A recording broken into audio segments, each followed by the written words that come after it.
ऐसे लोग हैं मेरी टीम के अंदर जो बाइक अचीवर बन पाए, जिनके पास 1.5 लाख 2 लाख से एबव की बाइक है। तो अगर आप लोगों ने अगले 40 से 45 मिनट इस सेशन को ध्यान पूर्वक सुना, यकीन मानिए आपकी टीम में बहुत बड़ी ग्रोथ आने वाली है। आप बहुत बड़े। मैं ज्यादा टाइम आपका ना लेते हुए आपको इनवाइट करना चाहूंगा सर के लिए। सो प्लीज वेलकम सर। मेरी जिंदगी को आपके आइडिया ने या आपके साथ पकड़ने की वजह से मेरा जीवन बदल गया। मैं चाहूंगा कि आप लोगों को वो मूल मंत्र दें जिससे लोग भी अपने जीवन में बहुत बड़ा परिवर्तन लेके आ पाए। So please welcome mister Sarfaraz Alam sir. Thank you so much Viresh ji, thank you so much. मैं उम्मीद करता हूँ साथियों आप सभी को मेरी आवाज आ रही होगी। विरेश जी, सबसे पहले आपका शुक्रिया, इतने प्यार से आपने इनवाइट किया। साथियों, आप विरेश यादव जी को सुन रहे थे, जो अपने आप में एक बड़ी शख्सियत है आज सर्वश्री में, क्योंकि इतना बड़े अच्छे लेवल पे वो कार्यरत है। और बिल्कुल सही बताया उन्होंने, 5.5 लाख तक का हाईएस्ट पे आउट उनका रहा है। 3 से 5 लाख का पे आउट उनका हर महीने का कोई नहीं रोकता है। दोस्तों, मैं अपना परिचय दे दूं, मेरा नाम सरफराज आलम है। और आज सर्वश्री में एसएचपीएल में जो टॉप 5 की अगर आप बात करें, जो पोजीशन के हिसाब से, इनकम के हिसाब से, उसमें एक नाम साथियों मेरा भी आता है। वर्तमान में मेरा लेवल पीसीडी का है। अगर अचीवमेंट की बात बताऊं तो आज 6 से 7 फिगर में। हाँ जी, thank you so much Rajkumar ji. अगर इनकम की बात करूं तो आज 6 से 7 फिगर में बिल्कुल हमारी भी आमदनी आ रही, मेरी भी आमदनी आ रही है। लेकिन साथियों, मेरे को लगता है कि आज इस सेशन में जितने लोग भी कनेक्टेड हैं, वो केवल ये जानने के लिए कनेक्टेड नहीं है कि किन्होंने कितना कमाया। वो ऑलरेडी आपको पता है। अलग अलग तरीके से आप फेसबुक पे या फिर कंपनी के ऑफिशियल वेबसाइट पे या फिर किसी बड़े बड़े प्रोग्राम में अगर आप पहुंचते होंगे तो उन लीडर्स को आप देखते होंगे। उनमें से एक नाम आज मेरा भी है। लेकिन आपको कैसे फायदा होगा? मेरा ऐसा विश्वास है दोस्तों, आपको फायदा तब होगा जब आप वो तरीका जान पाए कि आप भी किस तरीके से उस 6 से 7 फिगर के आमदनी पे आप पहुंच पाएंगे। अगर आप मेरी बात से सहमत है दोस्तों, तो प्लीज एक बार चैट बॉक्स में यस टाइप कीजिएगा। तो मेरे को पता लगेगा कि हाँ, जितने लोग भी यहाँ पे कनेक्टेड है वो सुन रहे हैं, समझ रहे हैं और रिस्पॉन्स दे रहे हैं। ऐसा ना हो कि मैं अकेला बोलता चला जाऊं। बहुत बढ़िया चंद्रिका जी, आपने जवाब दिया। Thank you so much, thank you so much. तो दोस्तों, आप सभी कनेक्टेड रहिएगा। देखिए, अपने आज के सेशन की मैं शुरुआत करना चाहूंगा एक छोटे से स्टोरी से। मैंने डायरेक्ट सेलिंग में जब कदम रखा तो सबसे पहली किताब जो मैंने पढ़ी थी, वो किताब थी यू कैन विन, जीत आपकी। और उसमें अगर आप देखेंगे, सबसे पहले पन्ने पे जो स्टोरी बताई गई थी, बहुत ही प्यारी कहानी है, वहीं से शुरुआत करना चाहूंगा। एक गुब्बारा वाला गुब्बारा बेच रहा था। जैसे उसकी बिक्री कम होती, वो जो गैस भरा होता था गुब्बारा में जिसके वजह से वो ऊपर उड़ता था, तो जैसे उसकी बिक्री कम होती थी, वो एक गुब्बारे को छोड़ देता था। और जैसे वो छोड़ता था, गुब्बारा हवा में बहुत ऊपर चला जाता था। तो आसपास जो बच्चे होते थे उनकी नजर पड़ती थी, और वो अपने माँ बाप से कहते थे हमें भी गुब्बारा दिलाओ। तो इस तरीके से वो अपनी बिक्री को बढ़ा रहा था। वहीं पे पास खड़ा एक बच्चा बहुत ध्यान से इस चीज को देख रहा था। और दोस्तों, ये तब की बात है जब श्वेत और श्याम, काले और गोरे के बीच भेद चल रहा था। हालांकि कई मायने में आज भी यूरोपियन कंट्रीज में ये समय है, ऐसा अभी भी हो रहा है। तो एक बच्चा जो कि रंग से काला था, वो आता है गुब्बारे वाले के पास और बहुत मासूमियत से एक सवाल करता है। वो गुब्बारे वाले से कहता है, अंकल ये बताओ, ये जो नीले वाला गुब्बारा है ये उड़ेगा क्या? तो गुब्बारे वाले ने बोला हाँ। उन्होंने पूछा ये लाल वाला? बिल्कुल, वो भी उड़ेगा। अच्छा, वो जो सफेद है वो भी उड़ेगा। अच्छा, वो जो काला है क्या वो भी उड़ेगा? जब ये लाइन उसने बोला बिल्कुल अलग तरीके से, तो गुब्बारे वाला समझ गया कि कहीं ना कहीं ये भी इस चीज से ग्रसित है। ये जो काले गोरे का भेद है, उस वो झुकता है और प्यार से उस बच्चे के सर पे हाथ रख करके सहलाता और कहता है, बेटा ऐसा है, एक गुब्बारा अपने रंग के वजह से नहीं उड़ रहा। इस गुब्बारे के अंदर जो चीज भरी गई है, उस चीज की वजह से ये उड़ रहा है। रंग से कोई फर्क नहीं पड़ता। ये स्टोरी मैं आपको क्यों सुना रहा था दोस्तों, ध्यान दीजिएगा। आज जितने भी लोग डायरेक्ट सेलिंग में किसी भी कंपनी के साथ अगर जुड़े हुए हैं, वो अगर कामयाब है, न केवल डायरेक्ट सेलिंग में बल्कि किसी भी फील्ड में, अगर वो कामयाब है तो कहीं ना कहीं अपने काबिलियत के वजह से और उन सिद्धांतों के वजह से, उन प्रिंसिपल्स के वजह से, जिसको उन्होंने अपने जीवन में लागू किया। वो किस मोमेंट पे कैसे डिसीजंस लेते हैं, उनका वर्क स्टाइल क्या है, कार्यशैली कैसी है, उसके आधार पे वो उस कामयाबी को एंजॉय कर पा रहे हैं। तो आज के इस जूम सेशन में जो फेबलेस फ्राइडे है आज हमारा, इसमें मैं साथियों अपने अनुभव से, जिसको मैंने अपने जीवन में अप्लाई किया, 5 पॉइंट मैं आपसे शेयर करना चाहूंगा। आज के इस लीडरशिप ट्रेनिंग में वो 5 बिंदु, 5 सबक, 5 लेसन जो कि मैंने डायरेक्ट सेलिंग के करियर में सीखा और अपने जीवन में अप्लाई किया, जिसकी वजह से आज मैं इस मुकाम पे पहुंचा हूं, वही 5 चीज दोस्तों मैं आप सभी से शेयर करना चाहूंगा। तो ध्यान दीजिएगा स्क्रीन पे, मैं आपके सामने वो स्लाइड शेयर कर रहा हूं।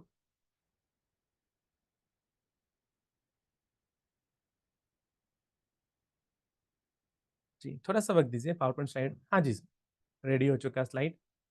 तो अब नज़र रखिएगा दोस्तों, जैसा कि मैंने आपको बताया, आज हम लोग लीडरशिप ट्रेनिंग पे चर्चा करेंगे। तो वो 5 पॉइंट क्या होंगे दोस्तों, आइए उस पे चर्चा करते हैं। सबसे पहला पॉइंट होगा डायरेक्ट सेलिंग में अगर आप सर्वश्री में कार्यरत हैं, सबसे पहला पॉइंट है दोस्तों, अवसर को पहचानिए। जी हाँ, लीडरशिप ट्रेनिंग में जो सबसे पहला बिंदु जिसमें मैं बात करना चाहूँगा वो ये है कि आपको दोस्तों अवसर को पहचानना पड़ेगा। एक बड़ी अच्छी लाइन लिखी गई उसी यू कैन विन बुक में, जिन्हें अवसर की पहचान नहीं होती, उन्हें अवसर का दरवाज़ा खटखटाना शोर लगता है। आज यहाँ पे 90 से ज़्यादा लोग इस सेशन में कनेक्टेड हैं, आगे और भी लोग कनेक्टेड होंगे इस सेशन में। कल को यूट्यूब पे लोग लाइव और भी कई सारे लोग जुड़ेंगे, देखेंगे। इसमें बहुत सारे ऐसे लोग होंगे जो कि सर्वश्री में पुराने कार्यरत लोग हैं और कुछ ऐसे भी लोग होंगे जो बिल्कुल नए-नए जॉइन हुए हैं, या फिर ऐसे भी लोग होंगे जो कि सोच रहे होंगे कि सर्वश्री में अपना करियर बनाने के लिए कदम बढ़ाएँ या नहीं बढ़ाएँ। और बहुत सारे ऐसे भी लोग होंगे जिनको कई बार मैसेज गया होगा ज़ूम सेशन को अटेंड करने के लिए, किसी मीटिंग में उनको इनवाइट किया होगा, वो नहीं आ रहे होंगे, आज किसी वजह से यहाँ कनेक्टेड हैं। तो ध्यान दीजिएगा दोस्तों, सबसे पहली चीज़ जो मैं आपसे शेयर करना चाहूँगा वो ये है कि अवसर को पहचानिए दोस्तों। आपके शहर में अगर आपने सर्वश्री को देखा, डायरेक्ट सेलिंग को देखा, आपने क्यों देखा? आपके शहर में लाखों लोग मौजूद हैं। लाखों ऐसे लोग हैं जो कि पढ़ाई कर रहे हैं, लाखों ऐसे लोग हैं जो कि जॉब के बारे में सोच रहे हैं। बहुत सारे ऐसे लोग हैं जो कि किसी बिज़नेस में ट्राई करना चाहते हैं, हाथ आज़माना चाहते हैं। आपको सर्वश्री क्यों पता लगी? और आपकी सर्वश्री में क्यों आईडी लगी? तो ध्यान दीजिएगा दोस्तों, अवसर को पहचानिए। अगर नहीं पहचानेंगे, तो हो सकता है कल को पछतावा हो। एक बड़ी अच्छी स्टोरी आपने सुनी होगी, ध्यान दीजिएगा आज के सेशन में कुछ स्टोरीज़ के माध्यम से ही मैं अपनी बात को रखना चाहूँगा। स्टोरीज़ कहीं न कहीं लोग ज़्यादा अच्छे तरीके से कनेक्ट करते हैं। आपने वो कहानी सुन रखी होगी कि एक साधु बाबा होते हैं, पूरा जीवन वो ईश्वर की आराधना में, भक्ति में लगे होते हैं। जिस गाँव में वो ये चीज़ें कर रहे होते हैं, अचानक उस गाँव में अनाउंसमेंट होती है कि आप सभी गाँव वासी अपने गाँव को खाली कर दें, क्योंकि यहाँ पे बाढ़ आने वाली है। सारे लोग गाँव को खाली कर देते हैं, लेकिन वो जो बाबा हैं, बाबा गाँव को खाली नहीं करते। वो एक लाइन बोलते हैं कि मुझे ईश्वर पे पूरा विश्वास है कि इस गाँव में बाढ़ नहीं आएगी, अगर बाढ़ आती भी है, तो मुझे चिंता की आवश्यकता नहीं है, मेरा ईश्वर मुझे ज़रूर बचा लेगा। और संयोग से दोस्तों उस गाँव में बाढ़ आ जाती। सारे लोग गाँव को खाली करके छोड़ के चले आते हैं, लेकिन वो बाबा नहीं जा रहे हैं। गाँव में बाढ़ आने की वजह से जब पानी का स्तर बढ़ जाता है, तो कुछ लोग नाव से आते हैं और उसी बाबा के पास पहुँचते हैं, कहते हैं, "बाबा सारे लोग चले गए, बस तुम ही हो। हमारी बात मानो, चलो हमारे साथ अपनी जान बचा लो।" बाबा उसे भी वही लाइन कह कर के लौटा देते, "तू मेरी चिंता मत कर, मुझे मेरा ईश्वर बचा लेगा।" पानी का स्तर और ऊँचा हो जाता है, बाबा एक ऊँचे स्थान पे बैठे होते हैं। लास्ट में कुछ हेलीकॉप्टर से बचाव दस्ता दल पहुँचता है। कुछ सैनिक इनकी तरफ रस्सी फेंकते हैं और कहते हैं, "चलो बाबा हमारे साथ अपनी जान बचा लो।" बाबा आप जानते होंगे उन्हें भी लौटा देते, ये कह कर के, "तू मेरी चिंता मत कर, मेरा ईश्वर मेरे साथ है, वो मुझे ज़रूर बचाएगा।" और आप जान रहे होंगे दोस्तों उस बाबा जी के साथ क्या हुआ? बाबा जी स्वर्ग सिधार गए, वो नहीं रहे। जब बाबा जी ऊपर पहुँचे तो उन्होंने ईश्वर से शिकायत की कि हे ईश्वर, मैंने पूरा जीवन तुम्हारे को समर्पित किया, इतनी भक्ति में लगा रहा, मुझे पूरा विश्वास था तू मुझे बचाने ज़रूर आएगा, लेकिन तू आया क्यों नहीं? तब वो ईश्वर मुस्कुरा करके इनसे कहते हैं कि मैं आया था, तूने पहचाना नहीं। वो अनाउंसमेंट करने वाले जो लोग आए थे, उसे किसने भेजा था? मैंने। नाव से जो लोग आए थे, उसे किसने भेजा था? मैंने। और याद है वो हेलीकॉप्टर से बचाव दस्ता दल, उस सैनिक को किसने भेजा था? मैंने। गलती तुम्हारी, तुम उस मौके को पहचान नहीं पाए। तो ध्यान दीजिएगा दोस्तों, बड़े सारे लोग हैं जो कि आज इस सेशन में कनेक्टेड हैं, जिनको सर्वश्री के बारे में बताया जा रहा है, उनसे कहा जा रहा है कि आप इसमें भी अपना करियर बना सकते हो। नो डाउट, जैसे कि आज वीरेश जी जिनको आप सुन रहे थे, अगर कल को इनकी ट्रेनिंग आपको जानने का मौका मिला, अगर सर अपना सक्सेस स्टोरीज आपसे शेयर करेंगे, तो इनके बारे में आप जान लीजिए। ये वीरेश यादव जी वही हैं जो बरेली में बस स्टैंड, एक सैटेलाइट बस स्टैंड, वहाँ पे ऑटो रिक्शा चलाया करते थे। और इमेजिन करके देखिए, आज ऑटो रिक्शा ड्राइवर इस कंपनी में 5 लाख रुपए महीने का कमा रहा है। हाल ही में उन्होंने 80 गज का प्लॉट लिया, 3 मंजिला उस पे मकान बनाया, डस्टर गाड़ी चलाते हैं दोस्तों और एक और प्लॉट यहाँ पे परचेज़ कर रहे हैं। तो ज़िंदगी बदलती है दोस्तों। तो लीडरशिप के जो पॉइंट मैंने आपसे शेयर करना था, सबसे पहला मेरा पॉइंट है, अवसर को पहचानिए। आप में से बहुत सारे लोग होंगे जो कि डायमंड होंगे और आपको और आगे जाना है, अपलाइन की बात सुनिए, मानिएगा दोस्तों। बहुत सारे ऐसे लोग हैं जिन्होंने शुरुआत की, 2-4-5 लोग को मीटिंग दिखाने के बारे में सोच रहे हैं। एक अच्छा मौका, अवसर आपके हाथ में आया है सर्वश्री नाम का, डायरेक्ट सेलिंग नाम का, इसको हाथ से गँवाइएगा नहीं दोस्तों। शॉर्ट टर्म के लिए यहाँ पे मत आइएगा। अगर आप आए हैं तो सही तरीके से समय दें, सीखिए, जेन्युइनली मीटिंग्स को अटेंड कीजिए, ट्रेनिंग्स को अटेंड कीजिए और कुछ समय देकर के अपने व्यापार को बढ़ाइए दोस्तों। तो अवसर को पहचानिएगा दोस्तों, मौके को हाथ से आप ना गँवाएँ। जैसा कि मैंने आपको बताया, कुछ स्टोरीज़ के माध्यम से आज इसके सेशन को, इस ट्रेनिंग को हम लोग आगे बढ़ाएँगे। तो एक और पॉइंट जानिएगा दोस्तों, अवसर के बारे में, मौके के बारे में। संतोष जी, आपने ईयरफ़ोन लगा रखा, ध्यान से आप सुन रहे हैं। मैं बीच में कुछ सवाल करूँगा, ज़रूरत पड़े तो मैं आपको कनेक्ट भी करूँगा, ठीक है संतोष जी? ध्यान दीजिएगा दोस्तों, अब ऐसा 1 मिनट, ऐसा नहीं कि मैंने प्लानिंग करी है। मेरे को सामने वीडियो में संतोष जी दिख गए, इसलिए मैंने संतोष जी का नाम लिया दोस्तों। आगे बढ़ते हैं। जैसा कि हम लोग चर्चा कर रहे थे अवसर को लेकर के। एक लड़का होता है, वो एक लड़की से बहुत प्रेम करता है और सच्चा प्रेम करता है। सच्चा प्रेम इसलिए क्योंकि वो उससे शादी भी करने के लिए तैयार था और शादी करने के लिए कुछ भी करने को वो रेडी था। तो क्योंकि लड़की के पिताजी नहीं मानते, तो उनके पास वो पहुँचता और कहता है कि मुझे आप अपनी लड़की का हाथ दीजिए और विश्वास कीजिए कि मैं एक अच्छा पति बन कर के दिखाऊँगा, एक अच्छा आपका दामाद बन कर के दिखाऊँगा। तो लड़की के पिताजी कहते कि नहीं, मैं यूँ ही अपने बेटे का हाथ किसी के हाथ में नहीं सौंप सकता। मैं तुम्हारी परीक्षा लेना चाहता हूँ, देखना चाहता हूँ कि तुम कितना कुछ कर सकते हो मेरी बेटी को पाने के लिए। लड़का कहता मैं कुछ भी कर सकता हूँ, आप मेरी परीक्षा ले सकते हैं।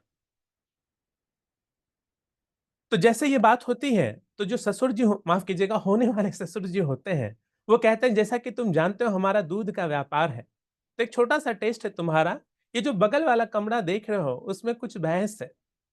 तुम्हारे को बस इतना करना है कि जैसे कमरे का दरवाज़ा खुले, उस दरवाज़ा से जैसे कोई भैंस बाहर निकले, तुम्हारे को बस दौड़ के जाना और भैंस का पीछे से पूँछ पकड़ लेना है।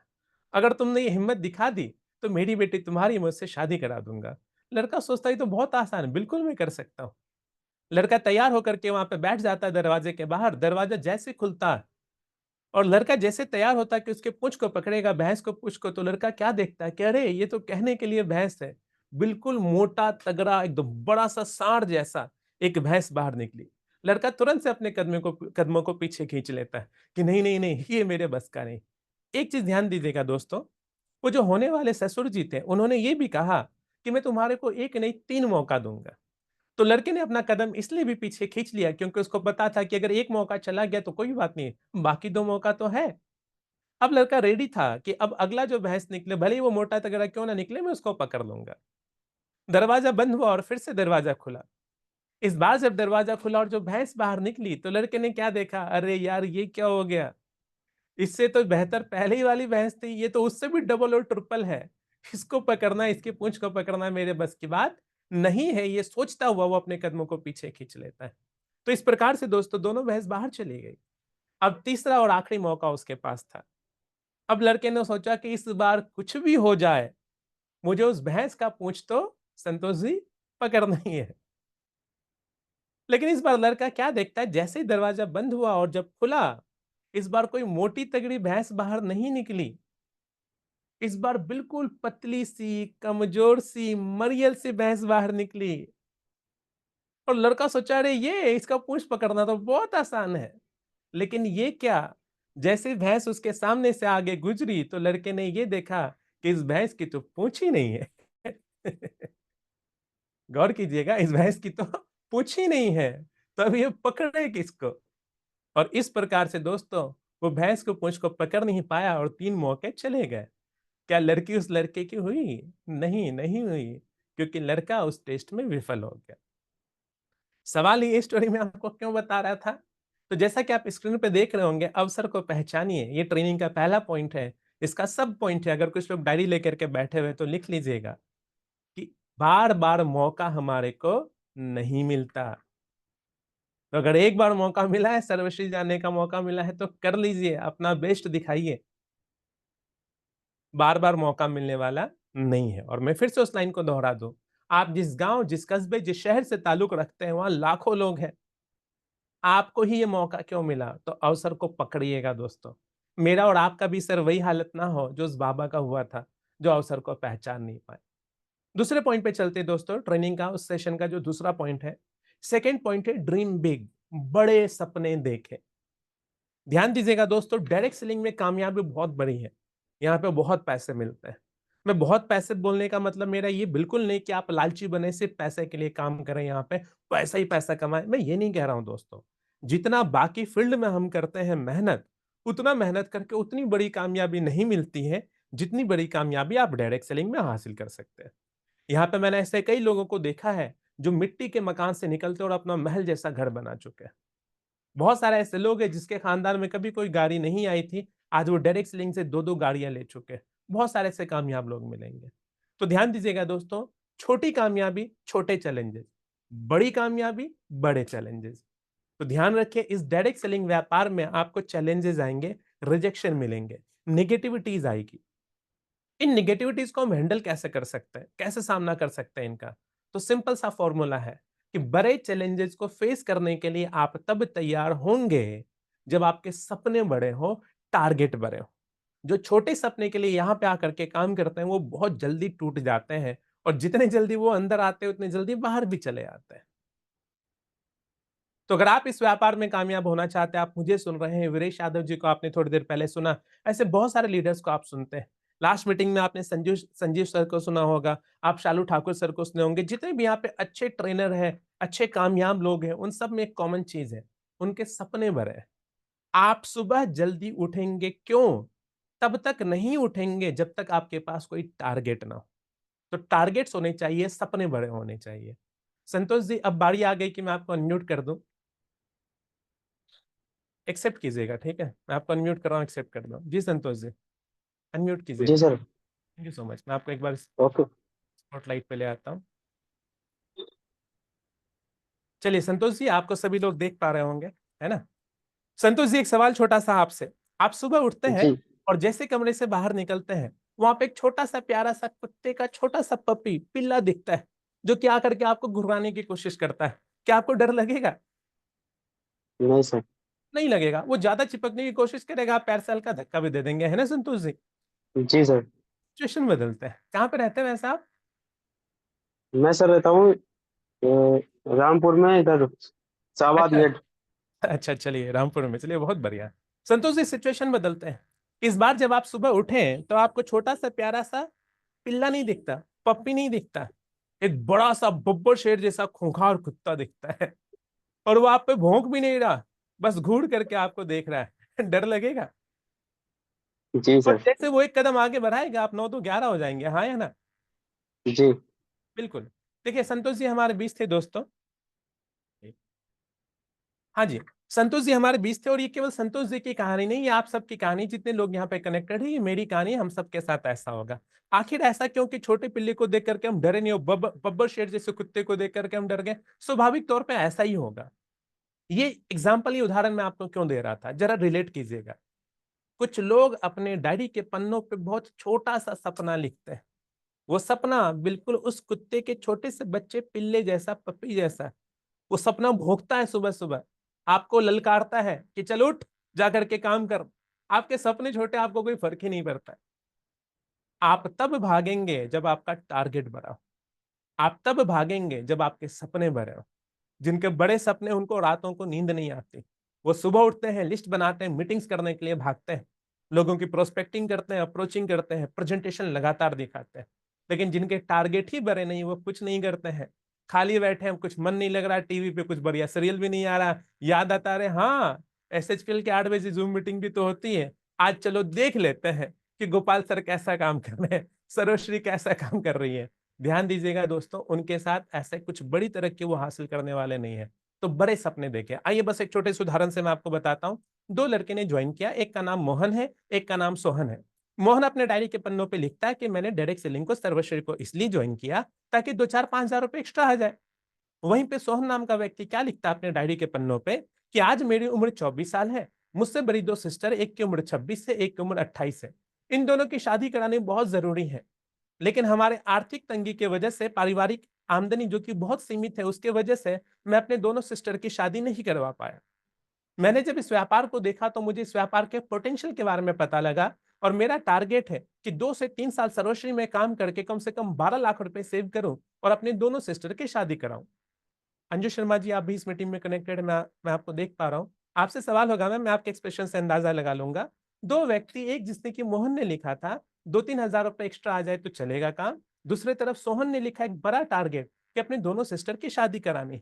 दोनों जब मार्केट में प्लान दिखाने के लिए जाते हैं, एक ने 4-5 लोगों की मीटिंग करी, रिजेक्शन मिला, नेगेटिविटी मिली, जो कि 3 से 4 हजार रुपए कमाना चाहते थे एक्स्ट्रा, मेरे ख्याल से उस व्यापार को छोड़ देंगे, टाटा बाय बाय बोल देंगे, है ना अंजू मैम? लेकिन वहीं पे दूसरी तरफ जो कि सोहन, जिन्होंने कि लिखा था, क्या लिखा था कि अपनी दोनों सिस्टर की शादी करानी है, मेरे को लगता है 10 से 12-15 लोगों की भी अगर वो प्रेजेंटेशन करेंगे और अगर फिर भी पॉजिटिव रिस्पॉन्स नहीं मिला तो वो थकेंगे नहीं, कमर कसेंगे और 16वें व्यक्ति की मीटिंग करने के लिए जाएंगे, क्योंकि उनका दिल और दिमाग इस बात को बहुत अच्छे से जानता है कि जिन 10-11 लोगों ने आज ना बोला है, इनको रिजेक्ट किया है, जब इनके सिस्टर की शादी की बारी आएगी तो उनके पॉकेट से 10-10 हजार रुपए या हजार रुपए भी निकलने वाले नहीं है। अगर सिस्टर की शादी होगी तो उसके लिए जिम्मेदार केवल कौन है? सोहन है। तो यही यही कहना चाहता हूं मैं दोस्तों कि आप इस व्यापार में तब टिके रहेंगे जब आपके टारगेट्स बड़े हों, आपके सपने बड़े हों। अगर आपके सपने बड़े होंगे तो इस व्यापार में आप बहुत आगे जाएंगे। तो ध्यान दीजिएगा दोस्तों, 2 पॉइंट मैंने आपसे शेयर किया। नंबर 1, अपॉर्चुनिटी को पहचाने, अवसर को पहचानिए, और दूसरा पॉइंट मैंने आपसे शेयर किया, बड़े सपने देखें। तीसरे पॉइंट की तरफ चलते हैं दोस्तों। तीसरा पॉइंट है सपने चुराने वालों से बचे।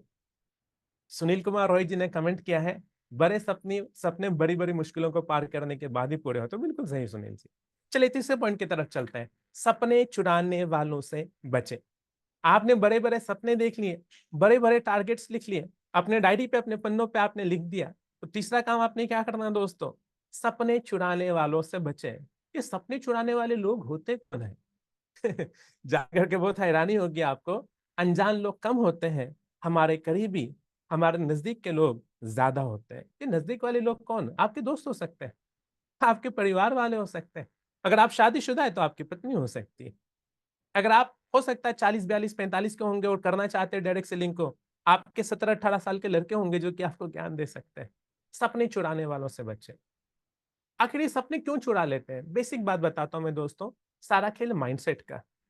एक इंसान 14-15 लाख रुपए खर्च कर देता है अपने 15 साल के पढ़ाई पे, और 15 लाख रुपए खर्च करने के बाद भी 15,000 की नौकरी ठीक से नहीं लग पा रही, वो परेशान है।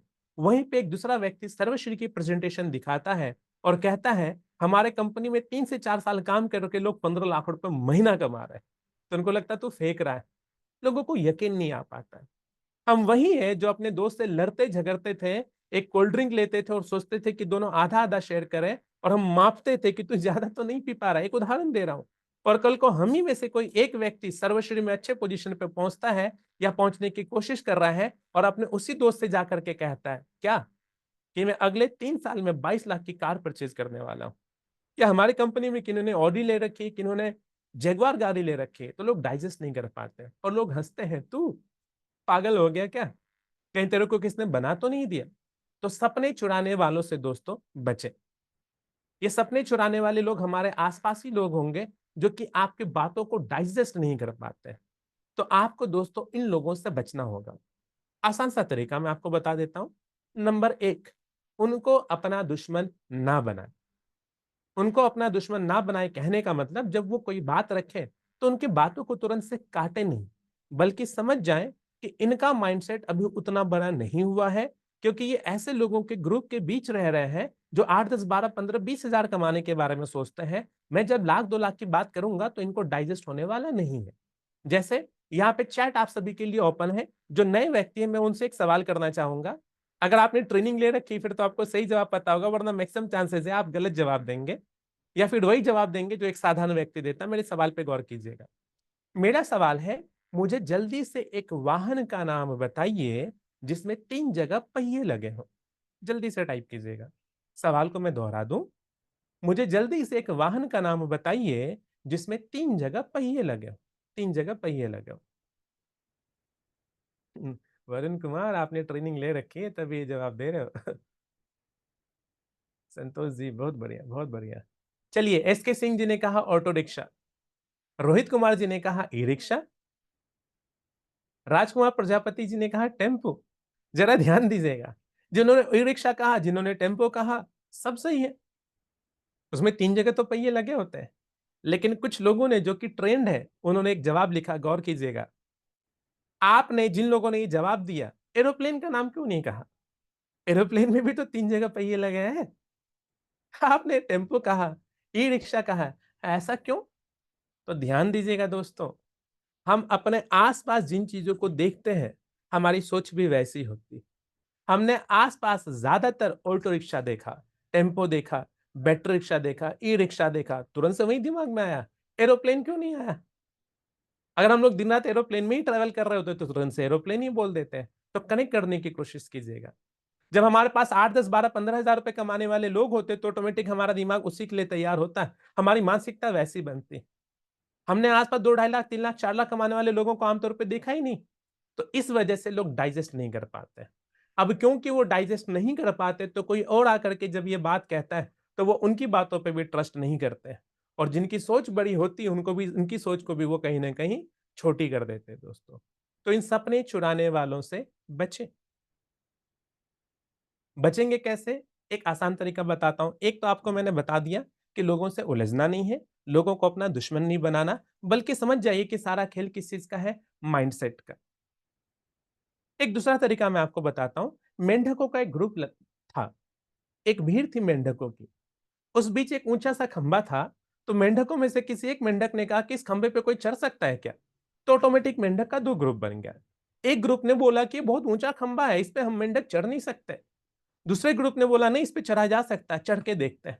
तो जब कुछ मेंढक उस पे चढ़ने लगे, तो वो एक-एक करके गिरने लगे। जब वो मेंढक चढ़ रहे थे, तो सारे दूसरे मेंढक चिल्ला रहे थे, सब चढ़ेंगे, सब गिरेंगे, सब चढ़ेंगे, सब गिरेंगे। जो मेंढक चढ़ने की कोशिश करता, जब वो नीचे गिरते, तो वो भी उसी ग्रुप में शामिल हो जाते मेंढक और वो चिल्लाने लगते, हम चढ़े थे, हम गिरे हैं, सब चढ़ेंगे, सब गिरेंगे। ये सिलसिला चलता गया दोस्तों। लेकिन उसी भीड़ में एक मेंढक जो चढ़ने की कोशिश करता है, वो चढ़ता जाता है, चढ़ता जाता है, चढ़ता जाता है, चढ़ता जाता है, फाइनली टॉप पे पहुंच जाता है। सारे मेंढक हैरान कि कैसे चढ़ गया। जब वो नीचे उतरता है तो बाकी सारे मेंढक उसको घेर लेते और कहते हैं, भाई कुछ लोगों ने तो पहले ही हार मान ली, कुछ ने कोशिश की वो भी नहीं चढ़ पाए, तुम कैसे चढ़ गए? तो ये जवाब ही ना दे। तो भीड़ में से एक दूसरा मेंढक निकलता और कहता है, भाई ये कोई जवाब नहीं देने वाला, क्योंकि तुम पूछ क्या रहे हो, इसको सुनाई नहीं पड़ रहा, ये मेंढक तो बहरा है। जी हाँ दोस्तों, आप समझ गए होंगे वो मेंढक आगे क्यों चढ़ पाया। वो मेंढक आगे इसलिए चढ़ पाया, उस टॉप पे इसलिए पहुंच पाया, क्योंकि कोई भी जब चिल्ला रहा था, इनको नेगेटिव कर रहा था, तो मेंढक ने उन चीजों को सुना ही नहीं। किसी की नेगेटिव बातें उसने नहीं सुनी। तो फॉर्मूला क्या है? ये जो सपने चुराने वाले जो लोग हैं, जो आपको और मुझे नेगेटिव करते हैं, इनसे बचने का तरीका क्या है? सिंपल, बहरे बन जाओ। लेकिन बहरे किसके लिए बनना है? नेगेटिव लोगों के लिए। ऐसा ना हो कल को आपके अपलाइन कुछ बोले और आप अपलाइन की बात ही ना सुनो। ये बोल कर के सरफराज सर आए थे, उन्होंने तो ट्रेनिंग ले ली कि बहरे बन जाओ, हम तो अपलाइन की भी नहीं सुनेंगे। तो ये गलती नहीं करना है दोस्तों। हमारे को बहरा बनना है किसके लिए? नेगेटिव लोगों के लिए। तो सपने चुराने वालों से बचें। नेक्स्ट पॉइंट क्या है? ध्यान दीजिएगा, 3 पॉइंट हमने कवर किया 5 में से। अब चौथे पॉइंट पे चलते हैं दोस्तों। जो चौथा पॉइंट वो है, मार्गदर्शक चुनिए। Choose a mentor. अब एक सवाल आप लोगों से चैट बॉक्स में उसका रिप्लाई कीजिएगा। क्या आपने कभी किसी अंधे का एक्सीडेंट होते हुए सुना है? जवाब दीजिएगा दोस्तों। नहीं, आप समझे नहीं शायद सवाल को। फिर से मैं दोहरा दूं, अंधा जिनको दिखता नहीं है, जिनकी आंखें नहीं है। क्या आपने कभी किसी अंधे का एक्सीडेंट होते हुए सुना है? नहीं सुना है, सही है, ठीक है। अच्छा, किसी आंख वाले का एक्सीडेंट होते हुए सुना है? जवाब आ रहा है यस। कभी आपने गौर नहीं किया, कितना अजीब है ये। अंधा जिसकी आंखें नहीं है, उसका कभी एक्सीडेंट नहीं हुआ। एक्सीडेंट हुआ किसका? जिसकी आंखें। कारण क्या कि अंधे का कभी एक्सीडेंट नहीं हुआ? अंधे का कभी एक्सीडेंट इसलिए नहीं हुआ क्योंकि जब अंधे को रोड को क्रॉस करना था, तो अंधा किसी का हाथ पकड़ लेता है। तो आपको भी अगर इस व्यापार में शामिल होना है, तो आपको भी और मुझे भी क्या बन जाना? अंधा बन जाना है। और हाथ किसका पकड़ लेना? अपने उस सीनियर का जो कि एक्टिव हो, इफेक्टिव हो और ग्रोइंग अपलाइन। जो भी एक्टिव अपलाइन है आपके सीनियर में, आपके लाइन ऑफ स्पॉन्सरशिप में, उनका हाथ पकड़ लीजिए। अपना दिमाग ना चलाइए, खुद को समर्पित कीजिए, जो कि आपके एक आदर्श अपलाइन बन सकते हैं। और वो जो कुछ भी बोले उसको फॉलो कीजिए। अब ये होगा कैसे, समझिए। एक बहुत कीमती पेंसिल है जिसकी कीमत है 20 रुपए, और एक बिल्कुल साधारण सी पेंसिल है जिसकी कीमत है 2 से 3 रुपए। सुनने में हो सकता है ये लगे कि 20 रुपए वाले पेंसिल में कुछ खास बात होगी। तो खास बात ये है कि जब उस पेंसिल को आप हाथ में लेते हैं, आप लिखते बाएँ, तो पेंसिल चली जाती है दाएँ। मैं बस मज़ाक के तौर पे ये बात कह रहा था। आप बताइए क्या ऐसे पेंसिल को आप इस्तेमाल करना चाहेंगे? जो आप बाएँ की तरफ लिखना चाहे वो दाहिने तरफ चले? नहीं ना। एक सही पेंसिल के अंदर ये खासियत है कि वो काम तब करती है जब खुद को किसी और के हाथों में सौंप दे। एक ब्रश की सबसे बड़ी खासियत एक पेंटर के लिए तब है जब वो खुद को किसी और के हाथों में सौंप दे। तो आप भी एक कामयाब लीडर बन सकते हैं जब खुद को आप सौंप दें। किसके हाथ में? अपने सीनियर के हाथों में। सुनील कुमार रोही जी हैं हमारे बीच, जिन्होंने एक चैट में एक सवाल किया है, एक आइडियल अपलाइन कौन होता है सब? एक आइडियल अपलाइन वो जो कि सच्चा हो, ईमानदार हो, ऑनेस्ट हो, जो फील्ड में आपको दिखाई दे, जो कि काम करता हो, जो कि अपने लेवल को बढ़ा रहा हो, जो बहाने ना दे, ये एक आइडियल अपलाइन है। अगर ये भी समझ में नहीं आता तो सिंपली ये समझिए आप अगर अपने डाउनलाइन को जिस तरीके से सींच रहे हैं, जो सर्विस दे रहे हैं, जिस तरीके का व्यवहार रख रहे हैं, वैसा ही व्यवहार जो आपके साथ रखता है वही आपके लिए एक आइडियल अपलाइन हो सकते हैं। आते हैं टॉपिक पे दोस्तों, एक सही मार्गदर्शक को चुनिए, एक मेंटर को चुनिए। तो आपको खुद को सौंपना होगा किसके हाथों में? अपने सीनियर के हाथों में, जो कि आपके अपलाइन है। तो 4 पॉइंट पे हम लोगों ने बात की, वापस से मैं रिकॉल करवा दूं। नंबर 1, अवसर को पहचानिए, अपॉर्चुनिटी को ग्रैब कीजिए, पहचानिए उसको। सेकंड पॉइंट आपके सामने रखा गया था, बड़े सपने देखें। तीसरा पॉइंट रखा गया था कि सपने चुराने वाले नेगेटिव लोगों से आपको बचना है, रिजेक्शन से बचना है। चौथा पॉइंट है कि एक मेंटर को चूज कीजिए, एक मार्गदर्शक चूज कीजिए। और जो पांचवा पॉइंट है दोस्तों, वो है नौकरी और व्यापार के फर्क को समझिए।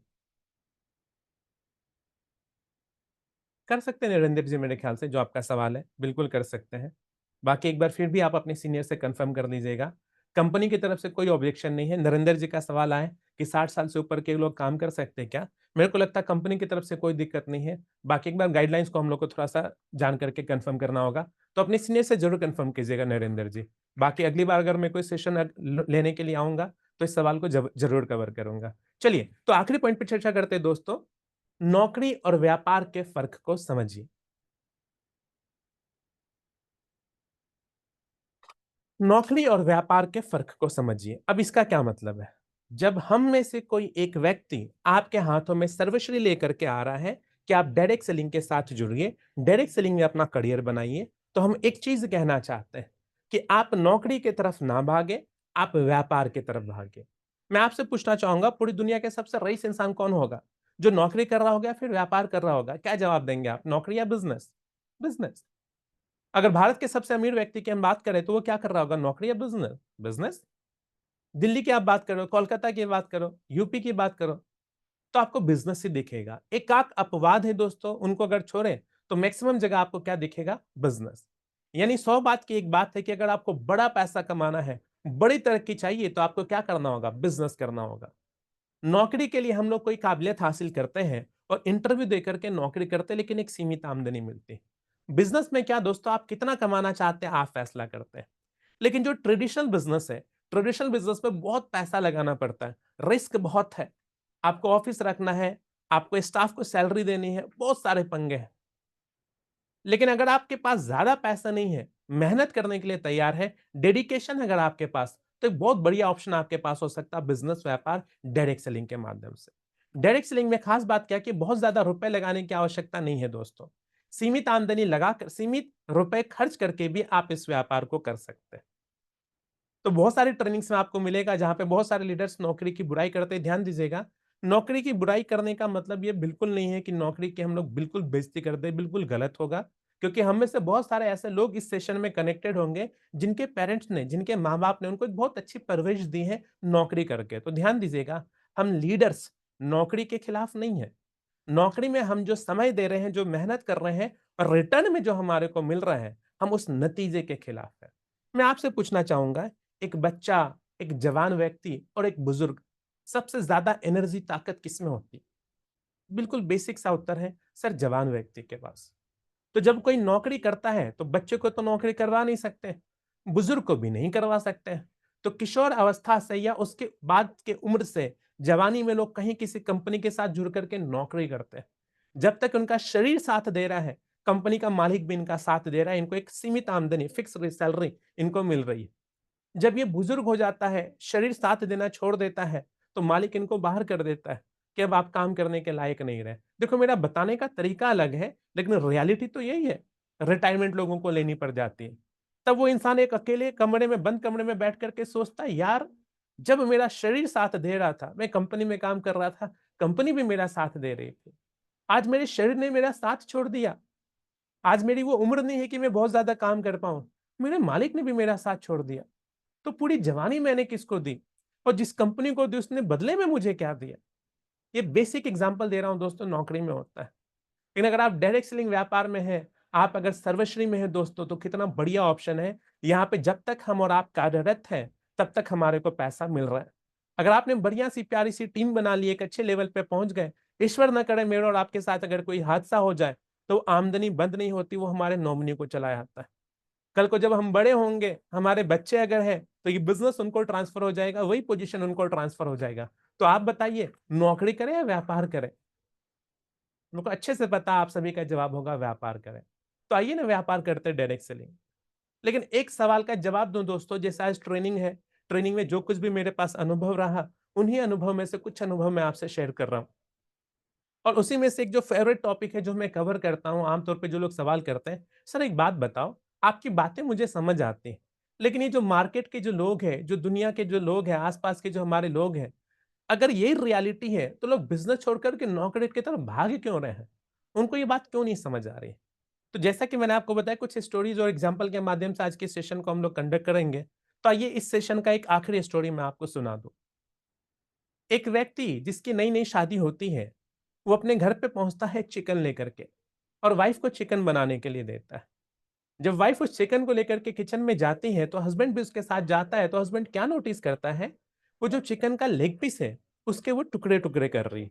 मैं जानता हूँ इस सेशन में कुछ वेजिटेरियन, शुद्ध शाकाहारी भी लोग होंगे, और मैं रिस्पेक्ट करता हूँ इस बात की। लेकिन ये बेसिक उदाहरण है, आप भी समझेंगे, आपको भी जानकारी होगी कि जो चिकन का लेग पीस है, वो साबुत होता, टुकड़े टुकड़े उसके नहीं होते। तो वाइफ जैसे टुकड़े टुकड़े करने लगती है इसकी इसके वो चिकन के लेग पीस के, तो हस्बैंड आवाज देता है, रुको, ये क्या कर रही हो? पागल, ये लेग पीस है, लेग पीस को साबुत रखते हैं, टुकड़े टुकड़े थोड़ी ना करते हैं। तो वाइफ कहती है, अच्छा ऐसा? मैं तो ऐसे ही बनाऊंगी, क्योंकि मुझे माँ ने तो ऐसा ही सिखाया है। अब हस्बैंड परेशान होता है, वो सासू माँ को कॉल घुमा देता है। सासू माँ को जब कॉल घुमाता है, सासू माँ को यही बात बताता है कि माँ देखो ना, मैं चिकन लेकर के आया था, और जो आपकी बेटी इसके लेग पीस के टुकड़े टुकड़े कर रही है। अब आप बताओ माँ, ऐसा थोड़ी ना होता है। तो सासू माँ कहती है, उस लड़की की माँ कहती है कि दामाद जी एक बात बताऊं, सच तो ये है कि मैंने भी अपनी माँ से ऐसा ही सीखा है। अब हस्बैंड परेशान कि क्या करे भाई। संयोग से सासू माँ की माँ जिंदा होती, और जब उनसे बात होती है, तो सासू माँ की माँ पूरी बात बताती। वो कहती है, बेटा तुम ठीक कह रहे हो, वास्तव में चिकन का जो लेग पीस है, उसके टुकड़े टुकड़े नहीं होने चाहिए, उसको साबुत रखते हैं। बात दरअसल ये है बेटा, हमारे समय में हम बहुत गरीब हुआ करते थे, हमारे बर्तन भी बड़े छोटे छोटे होते थे, परिवार में सदस्य ज्यादा थे, और हमारी मजबूरी होती थी कि अगर चिकन भी आया, उसका लेग पीस भी अगर आया, तो उस लेग पीस के भी हम टुकड़े टुकड़े करते थे। तो ध्यान दीजिएगा दोस्तों, उस समय उनकी मजबूरी होती थी, लेकिन आज इनके बच्चों की आदत हो गई है। एक बार फिर से मैं दोहराऊं, उस समय उनकी मजबूरी थी, लेकिन अब इन लोगों की आदत बन गई। उस समय बुजुर्गों की मजबूरी थी, लेकिन अभी के जनरेशन की आदत बन गई। अब इस स्टोरी में आपको क्यों बता रहा था? तो जरा ध्यान दीजिएगा दोस्तों, पुराने समय में जो हमारे बुजुर्ग थे, हमारे जो पूर्वज थे, उस समय कमाई का एकमात्र बड़ा साधन होता था खेती बाड़ी, यानी कि कृषि। और ज्यादातर लोग जमींदार बनते थे या बनना चाहते थे, लेकिन जिनके पास जमीनें होती ही नहीं थी, वो मजबूरी में क्या बनते थे? मजदूर बनते थे। तो जरा ध्यान दीजिएगा, पुराने समय में लोग बनना चाहते थे जमींदार, कुछ लोग मजबूरी में मजदूर बनते थे। लेकिन पुराने समय जो कुछ लोग मजबूरी में मजदूर बनते थे, आज लोगों की मजबूरी नहीं, लोगों की आदत बन गई है कि वो मजदूर बने। और ध्यान दीजिएगा, मजदूर केवल वो नहीं है जो डेली बेसिस पे लेबर या इस तरीके का काम करते हैं, दहाड़ी के लिए, डेली के लिए, डेली वेजेस के लिए काम करे, केवल वो नहीं। एक टाई वाले भी मजदूर हो सकते हैं, जो रिलायंस का टाई पहन करके 30 दिन की मजदूरी करता और सैलरी लेता। तो मैं आपसे जानना चाहूँगा, आज नौकरी करना क्या लोगों की मजबूरी है? नहीं, लोगों की आदत बन गई दोस्तों। बाकी देखिए दोस्तों, कई वर्षों का तजुर्बा मेरे पास है। इस कंपनी में, इस संस्था में बहुत सारे लीडर्स का तजुर्बा है। मैं सबकी रिस्पेक्ट करता हूँ। इस सीमित समय में आप लोगों से जो मुझे शेयर करना था, वो 5 पॉइंट मैंने आपके सामने शेयर किए दोस्तों। एक बार फिर से सेशन को ओवर करने से पहले मैं रिकॉल करवा दूँ। सबसे पहला पॉइंट था अवसर को पहचानिए। मैं उम्मीद करता हूँ कि आपको ध्यान होगा, जो स्टोरीज़ भी मैंने आपसे शेयर की। दूसरा पॉइंट था बड़े सपने को देखें और तीसरा पॉइंट था सपने चुराने वालों से बचें। चौथा पॉइंट था कि एक मेंटर चुनिए, अपनी सीनियर अपलाइन के साथ जुड़िए, इनकी बातों को फॉलो कीजिए और पाँचवा पॉइंट था कि बिज़नेस माइंडेड बनिए। 1 महीने में आपने क्या हासिल किया? डायरेक्ट सेलिंग से सर्वश्रेष्ठ मत सोचिए। लोग व्यापार में लाखों रुपए लगाते हैं, 2 साल 3 साल उनको लग जाता है अपने बिज़नेस को जमाने में और तब जाकर के वो कुछ प्रॉफिट कमाना शुरू करते हैं। लेकिन हमारे डायरेक्ट सेलिंग इस सर्वश्री में लोग 3 महीने में सोचते हैं कि सीधे लाख रुपए की इनकम पे पहुँच जाएँ, ऐसा नहीं होगा दोस्तों, बिज़नेस माइंडेड बनें। बाकी आप लोग इतने देर तक मेरे साथ जुड़े हुए थे, इतने देर तक आपने मुझे झेला, मुझे बर्दाश्त किया, आपका बहुत-बहुत शुक्रिया। मैं बस एक सीनियर लीडर होने के नाते आप सभी को विश्वास दिलाना चाहूँगा कि डायरेक्ट सेलिंग एक बहुत पवित्र व्यापार है। अगर आपके जीवन में ये आया है, तो इसकी कद्र करें, इसकी इज़्ज़त करें। जो भी आपके टीम मेंबर्स हैं, उनकी मदद करें। जितना कुछ आपने सीखा है, उनको सिखाएँ। अपने से बेहतर बनाने की कोशिश करें, आपका व्यापार ज़रूर बढ़ेगा और मैं ईश्वर से यही प्रार्थना करूँगा, जितने लोग भी सर्वश्री से दिल से जुड़े हुए हैं, ईमानदारी से कार्य कर रहे हैं, ईश्वर उनको बहुत तरक्की दे, जल्द से जल्द वो एसएचपीएल का ब्रांड एम्बेसडर बने। थैंक यू सो मच दोस्तों, अलविदा लेना चाहूँगा। Good night everyone, thank you so much.